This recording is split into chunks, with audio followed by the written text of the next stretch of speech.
Let me know when you're ready, Mitchell. Oh. All right.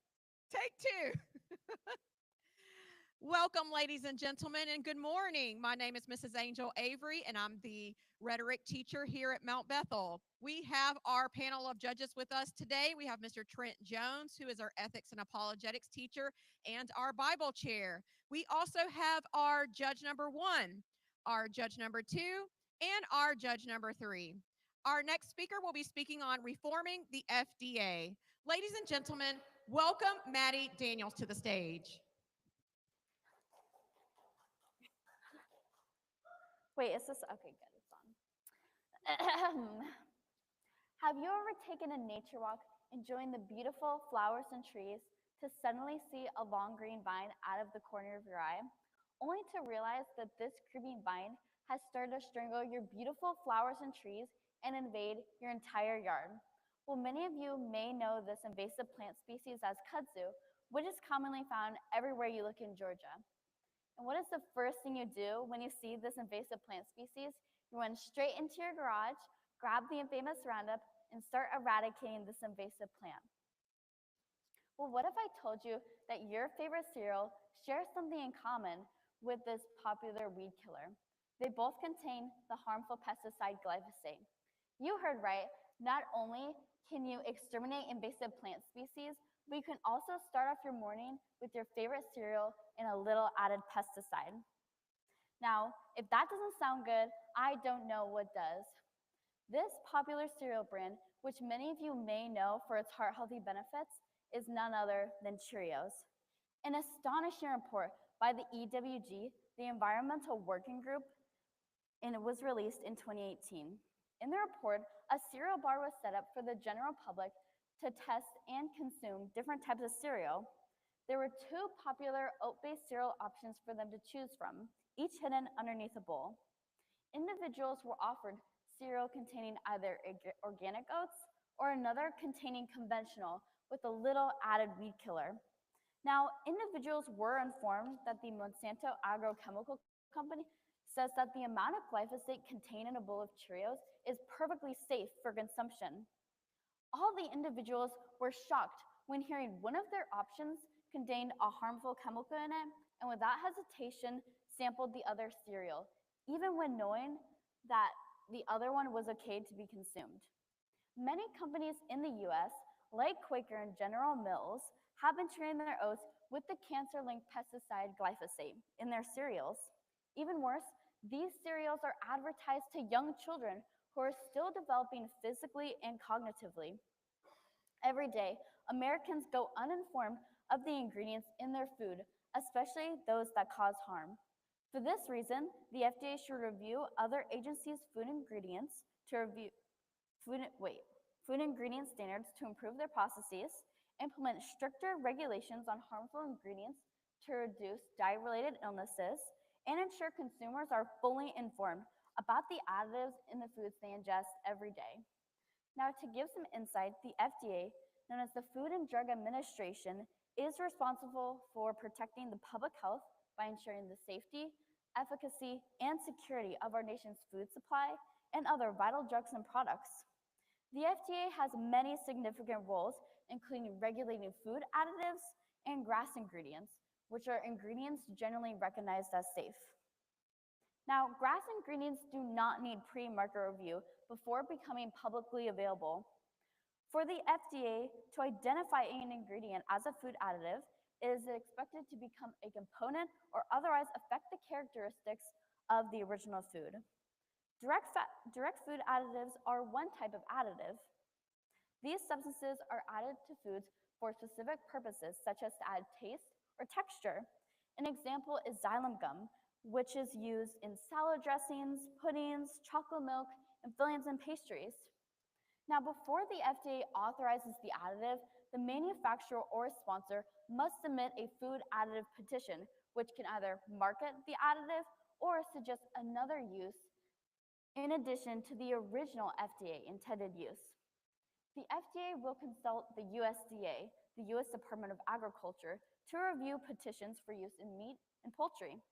For food additive petitions to be approved, They need to include evidence showing the substance's safety levels, the specific foods it will be used in, and its intended levels of use. The Food Additive Petition helps the FDA evaluate the ingredient's safety. It'll help them consider many factors, including what the ingredient is, how it will be made, and many others. Once the food additive has been appropriately processed and reviewed, the FDA will determine an acceptable daily intake level. Now, the level of consumption has a built-in margin, so it is much lower, making sure there are no adverse effects on consumers. These detailed guidelines go to highlight the FDA's comprehensiveness, yet they must be implemented properly. After establishing the FDA's regulatory values and duties and general guidelines, many people wonder how these intricate guidelines are not resulting in healthy foods being available on the food market. This is when a question of interest is sparked. How does Europe seem to regulate its food additives and processes so well? The answer directly correlates with having stricter and more vigorous oversight. In Europe, the regulatory program known as the EFSA, the European Food Safety Authority. The first area of contrast between the US and Europe is their standards for food ingredients, specifically the processes of testing and analyzing preservatives, additives, and possible allergens. The EFSA defines a food additive in the same light as the FDA. However, the EFSA prioritizes using ingredients that do not harm the individuals ingesting them and providing consumers with the knowledge and resources they deserve. To begin with, the EFSA processes for approving a food additive differ. The additives must be proven safe before market approval. In contrast, the US separates additives into two different categories, one being direct and the other GRAS, which complicates the approval process even more. Unfortunately, the GRAS ingredients allow US companies to bypass the review and authorization processes, meaning there is no safety review for these ingredients. Companies have easily bypassed the review for simple ingredients like table salt and vinegar, yet many companies have abused this advantage over time to make their products immediately available on the market. Another issue is that US companies are not required to inform the FDA or have them review their scientific evaluation of the ingredients. An example is mycoprotein, a fungus used in vegetarian products. Consumers started to suffer from anaphylactic shock and nausea. Due to public pushback, the Center for Science urged the FDA to revoke its ingredient status. Unfortunately, this protein was generally recognized as safe in 2002 and is still currently used in many food products on the market. The FDA has even realized its shortcomings of the GRAS classification system.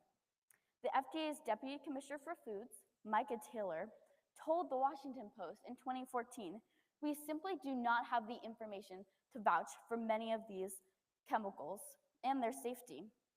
On the contrary, Europe has taken the precautionary steps to undergo evaluation for each food additive, only taking a total of 9 months to make a final decision for approval.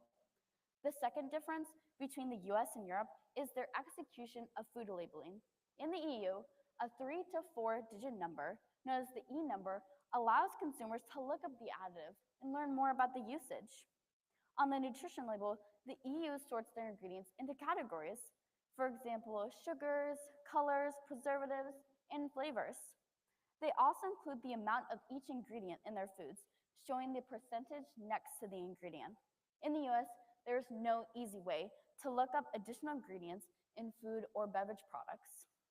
Another issue with the US food labels is the use of natural and artificial flavors. About 60% of foods on the market contain additives, including coloring or flavoring agents, preservatives, and sweeteners. The term natural flavors is defined as substances derived from natural raw materials, which include plant, animal, and microbiological sources with no artificial constituents. Yet GMOs, genetically modified organisms, are considered natural, which causes a significant complication since the meaning of natural flavors has been used to classify organisms which are not natural at all. In contrast to the US, GMOs are not permitted in EU natural flavorings, as manufacturing methods, excluding the use of synthetic and inorganic catalysts, are prohibited. Since EU natural flavors do not include GMOs, they can be deemed safer for the general public and are generally derived from natural materials. This information shows the FDA neglects its responsibility to protect the American population. It can be concluded that the average diet of an American contains harmful food additives that may pose serious health risks. Many examples of additives and preservatives are even found in the healthiest of food products. One example is the widely recognized food coloring red dye number 40. This dye is most commonly used to make other food colorings. Red dye number 40 and other food colorings are known to cause many issues such as behavioral difficulties, hindrance of memory, and learning disabilities. According to the USDA's branded food database, over 36,000 food products containing red 40 are sold to consumers on the market. Foods never expected to contain added color have been found with traces of this food coloring.